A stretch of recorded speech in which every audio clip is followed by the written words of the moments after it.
wannan hanyar ne ya kamata malaman yanzu su dawo suke mana da'awa ta wannan sashen.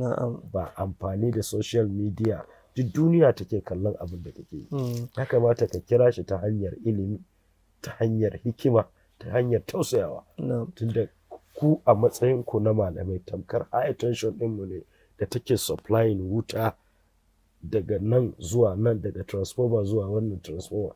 In aka ce tana spark ba mu da kwanciyar hankali, gidanmu ba zai kama da wuta ba. Ina ganin ya kamata malamai su duba wannan. Na'am, Muhammad Lawal Tukur, idan na dawo gare ka, ka ji bayanan da ya koro. A fahimtar ka, kana ganin kamar akwai waɗansu daga cikin malaman da suka ba da wato gudunmawa ko kuma kafa ta cewa ma sauran matasa ko kuma al'umma su yin waɗannan abubuwan, duba watakila sigar da suke bi suke mai da raddi ga wani ko kuma suke wa'azi ma wani wanda watakila ba a yi mashi magana ta yace zai fahimta ba, an mashi magana ne wanda watakila zai iya fusata abin da ba shi bane ba. Well, to kaga kaman abin da ya shafi malamai, wannan ko shakka babu shi raddi ya samo asali ne.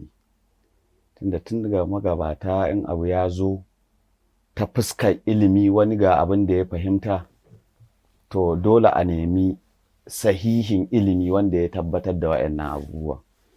So ni har a kullum malamai ina ba su